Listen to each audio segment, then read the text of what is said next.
आज मैं लेकर आई हूँ अपनी कहानी अपराधी आत्मा का छठा भाग। तो चलिए जानते हैं कहानी के छठे भाग में आगे क्या होने वाला था। कहानी में आगे बढ़ने से पहले मेरा सभी दर्शकों से निवेदन है कि कहानी के पिछले भागों को अच्छी तरह से देखकर और सुनकर आए, ताकि कहानी और उसके पात्रों से अच्छी तरह से सभी दर्शक रूबरू हो जाएं।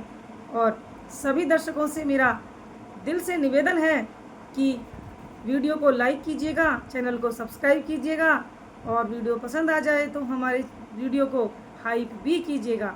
तो चलिए कहानी में आगे बढ़ते हैं और जानते हैं कि कहानी में आगे क्या हुआ। मीरा बस स्टैंड पर बनी एक सीमेंट की कुर्सी पर बैठ जाती है। उस जगह पर एक पागल, जिसके कपड़े पूरी तरह से फटे हुए थे, वह लोगों का गिराया हुआ खाना खा रहा था। जब वह पागल मीरा के पास आया तो अचानक पता नहीं उस पागल को क्या हो गया, वह मीरा की तरफ गुस्से से देखने लगा। उस भिखारी के पास पड़ा एक लकड़ी का डंडा उसने उठा लिया और डंडा लेकर वह भिखारी मीरा की तरफ बढ़ने लगा। जब वह मीरा के पास आया तो वह भिखारी मीरा पर ज़ोर ज़ोर से चिल्लाने लगा, भिखारी, तू भी तेरे पति के साथ मारी जाएगी, तू भी तेरे पति के साथ मारी जाएगी। एक दिन आएगा कि तू भी तेरे पति के साथ मारी जाएगी। मीरा यह सुनकर दंग रह गई। वह बोलना चाह रही थी पर उसके मुंह से आवाज़ नहीं निकल पा रही थी। तभी उसको पीछे से नरेश की आवाज़ सुनाई दी। नरेश ने उसको आवाज़ लगाई, नरेश, तुम यहाँ इस भिखारी के पास क्यों खड़ी हो? मीरा मुझे पीछे मुड़कर बोली, वह भिखारी नहीं, यह वह शैतान है, जिन है, जो तुमको ज़ोर ज़ोर से मारने की धमकी दे रहा है और ये कह रहा है तुमको और मुझे मारने के लिए कि तुम भी अपने पति के साथ मारी जाओगी, ऐसा बोल रहा है। नरेश, मुझे तो ऐसा नहीं लग रहा ये भिखारी। उनकी यह बात सुनकर मीरा फिर से उस भिखारी की तरफ देखने लगी। वह भिखारी अब नीचे पड़ा हुआ खाना खा रहा था। इस तरह के बदलाव को देखकर मीरा हैरान थी कि ये भिखारी अभी मुझसे कैसी बातें कर रहा था और नरेश ने देखा तो उसके सामने ये खाना खा रहा है। वह नरेश से बोली, मीरा, लेकिन अभी तो यह मुझे धमकी दे रहा था और अभी ये शांत होकर के नीचे पड़ा हुआ खाना खा रहा है। नरेश, तुम रात वाली घटना को ज़्यादा सोच रही हो, इसलिए तुम्हें ऐसा लग रहा है, जिसकी वजह से तुमको ये सब भ्रम हुआ है। चलो अब खाना खा लो, सुबह से खाली पेट है तुम्हारा, चलो कुछ खा लेते हैं। वह दोनों अब एक जगह बैठकर खाना खाने लग जाते हैं। लेकिन मीरा के दिमाग में तो सिर्फ उस भिखारी की बातें ही घूम रही थी। सुबह वाली जो घटना थी वही उसके दिमाग में पूरी तरह से घूमे जा रही थी। तभी बस स्टैंड पर स्पीकर से आवाज़ आई, उत्तर प्रदेश परिवहन निगम की बस स्टॉप नंबर 7 पर आ रही है। यह बस अभी 2 मिनट में यहाँ पर पहुँच जाएगी। यह सुनकर मीरा व नरेश स्टॉप नंबर 7 के पास पहुँचे। मीरा ने देखा कि जैसे ही वो दोनों जा रहे थे, मीरा ने देखा कि वो भिखारी को 4 से 5 लोग पकड़कर ले जा रहे हैं। और उस भिखारी ने जैसे ही मीरा की तरफ देखा तो वो मुस्कुरा रहा था। और यही बात उसने अपने पति नरेश को बोली कि देखो देखो, ये भिखारी अब मुझे देखकर मुस्कुरा रहा है, देखो तुम भी देखो।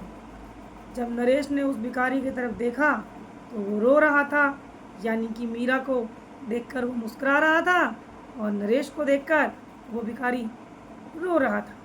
तब नरेश ने अपनी पत्नी मीरा से कहा, अरे यार, तुम वो रात वाली घटना को दिमाग से हटा दो, वह भिखारी तो बेचारा रो रहा है, कहाँ वो तुमको देखकर मुस्कुरा रहा है। मीरा ने फिर से उस भिखारी की तरफ देखा तो वह रो रहा था। एक पल में वो हंस रहा था और एक पल में वो रो रहा था। मीरा को अब अपने दिमाग पर शक होने लगा। अब वह यह मान चुकी थी कि वह देख रही है यह एक भ्रम है। अब उत्तर प्रदेश राज्य की बस आ चुकी थी। नरेश व मीरा बस में बैठ गए। उन्होंने 2 टिकट लिए। अब नरेश ने मीरा को बोला, नरेश तुम कुछ देर के लिए मेरे कंधे पर सर रखकर सो जाओ। तुम्हारा जो दिमाग है वो थोड़ा ठीक हो जाएगा और तुम्हारा दिमाग शांत हो जाएगा। मीरा ने अब नरेश के कंधे पर सर रखकर सोने के लिए सोचा। जैसे ही वो नरेश के कंधे पर उसने सर रखा, वो एकदम से ऐसे सो गई जैसे कि बरसों से वो सोई ना हो। उसको 5 सेकंड में नींद आ गई और वो गहरी नींद में पहुंच गई। जब मीरा सपनों की दुनिया में पहुंच गई और वह सपने में अपने घर के अंदर टहल रही थी। जब वह रसोई के पास घूम रही थी तो मीरा का मन किया चाय बनाने को। मीरा ने चाय बनाने के लिए पानी गैस पर रखा। अब वह गैस को जलाने के लिए लाइटर ढूंढ ही रही थी कि गैस अपने आप जल उठी। मीरा हैरान थी कि वह जब गैस पर रखे पानी को देखने लगी और वह यह सोचने लगी कि गैस पर रखा पानी उबलने लगा और गैस अपने आप कैसे जली।